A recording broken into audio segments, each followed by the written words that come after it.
मुग्धा और उसकी सास के बीच पूरा समय सास के किसी न किसी काम को लेकर मतभेद चलते ही रहते हैं। बहू, ओ बहू, जरा चाय बना दे। मुग्धा चाय लेकर आती है। ये लीजिए, और कुछ चाहिए? अरे नहीं, बस चाय पीने का मन था। जाओ, तुम दूसरा काम करो। चाय पीने के थोड़ी देर बाद सास दोबारा मुग्धा को आवाज लगाती है। अरे बहू रे, आओ बहू, जरा हलवा तो बना दे, मीठा खाने को मन हो रहा है। इसी तरह मुग्धा की सास पूरा समय कोई ना कोई काम बताकर उसे रसोई से बाहर तक निकलने नहीं देती। कभी चाय, कभी हलवा, कभी पानी तो कभी दूध, हर समय खाने को चाहिए और उसके लिए अपने हाथ पैर बिल्कुल नहीं हिलाने। परेशान किया हुआ है इन्होंने। सास की जबरदस्ती परेशान करने की आदतों से दुखी मुग्धा एक शाम सचिन के साथ अपने कमरे में बैठी हुई बात कर रही होती है। सुनो जी, मम्मी जी की ये जानबूझकर मुझे परेशान करने की फरमाइशों से मैं बहुत फ्रस्ट्रेट हो चुकी हूँ। पूरे दिन में एक सेकंड का आराम नहीं मिलता। रसोई से बाहर कदम रखती नहीं कि बहू ये बना दे, बहू री वो बना दे। अरे इनकी फरमाइशें चलती ही रहती है। अरे मुग्धा, माँ खाने की शौकीन है, पर उम्र हो चली है, खुद खाना नहीं बना सकती, इसलिए तुमसे बोलती है। अरे तो शौक भी उम्र देख कर रखने चाहिए ना। समझ में नहीं आता, हर समय फेविकॉल का जोड़ लगाए सोफे से चिपकी बैठी रहती है। इतना सब डाइजेस्ट कैसे हो जाता है उन्हें? अरे तुम मेरी माँ से इतनी नफरत कैसे कर सकती हो? मैं उनसे नफरत नहीं करती जी, बस परेशान हूँ। जहां मुग्धा अपने पति से ये सब बोल रही होती है, वहीं उसकी सास भी कमरे के बाहर दरवाजे से कान लगाए सारी बातें सुन रही होती है और अगली दोपहर रसोई में मुग्धा के पास जाती है। बहू, आज ना मेरा कुछ मसालेदार खाने का मन है।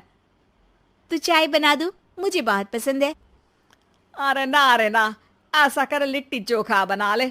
और हाँ, जितना मसाला बातों में मिलाकर पति को सुनाती हो ना, सब्जी में भी वैसे ही डाला करो, खाना स्वादिष्ट बनेगा।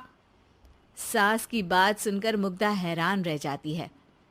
मतलब अब पूरा समय मुझ पर हुक्म चलाने के साथ बंद कमरे में हुई पति पत्नी की बीच की बातें भी सुनती है?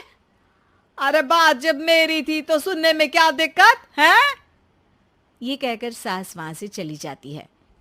अरे अब तो हद पार हो गई। इस तरह से तो ये मेरा जीना मुश्किल कर देंगी।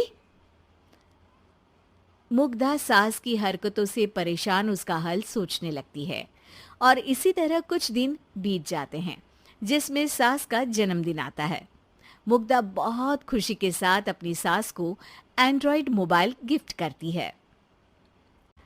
मम्मी, आपको सबसे बात करने के लिए बहुत दिक्कत होती है ना? कभी सचिन तो कभी मुझे बोलना पड़ता है, पर इस मोबाइल से आपको कोई दिक्कत नहीं होगी। एक जगह बैठे बैठे बहुत कुछ कर सकती हैं अब आप। मोबाइल देख सासू माँ खुश हो जाती है, पर उसे इस्तेमाल करना तो आता नहीं, इसलिए साइड में रख देती है। जिसे देख मुग्धा घर का सारा काम छोड़ मोबाइल सेट कर सास को इस्तेमाल करना सिखाने लगती है, जिसके बाद अब सास पूरा समय मोबाइल में ही लगी रहती है। हाय, जब से मम्मी को मोबाइल मिला है मेरी लाइफ में कितनी शांति आई है।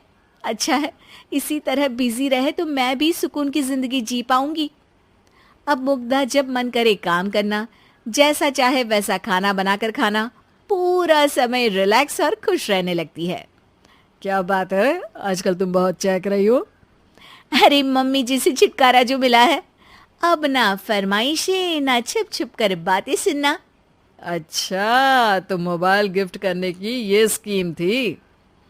इसी तरह दिन बीतते हैं और अब मोबाइल पर लगी सास फरमाइशों की जगह सवालों के लिए बहू को आवाजें लगाना शुरू कर देती है। अरे बहू सुन तो, देख जरा किसी का फोन क्यों नहीं मिल रहा? रिचार्ज खत्म हो गया है, पर अभी 4 दिन पहले ही तो मैंने किया था। इतनी जल्दी कैसे खत्म हो गया? अरे मैंने कल तेरी कनाडा वाली मौसी सास से 3 घंटे बात की थी ना। क्या? इतना महंगा तो मोबाइल भी नहीं आया जितना महंगा इसका रिचार्ज पड़ रहा है। इसके बाद तो जैसे मुग्धा के दिन के 24 घंटे में से 20 घंटे सास के पास उनके मोबाइल रिलेटेड प्रॉब्लम सॉल्व करने की ड्यूटी ही बन जाती है। अरे मुग्धा, ये मोबाइल में अचानक तेरी मौसी सास की शक्ल क्यों दिखने लगी? और ये तो हिल भी रही है। मम्मी, ये गूगल डुओ का वीडियो कॉल है। इसमें आप बात करने के साथ एक दूसरे की शक्ल भी देख सकती हो। अच्छा, ये तूने मुझे पहले क्यों नहीं बताया? अब बताने के लिए पहले नहीं बताया। इसी बीच सचिन भी वहां आ जाता है और सास अपनी वीडियो कॉल में बिजी हो जाती है। क्यों, सास बहू में क्या गपशप चल रही है? इसे गपशप नहीं, दिमाग का दही होना बोलते हैं। पर तुम तो मम्मी को मोबाइल देकर बहुत खुश थी, फिर क्या हुआ? हाँ, उसका सुकून भी कुछ ही दिन मिला। अब घर के टंटे खत्म हुए तो मोबाइल की टिंग टिंग शुरू हो गई। देखो भाई, कुछ पाने के लिए कुछ खोना तो पड़ता है।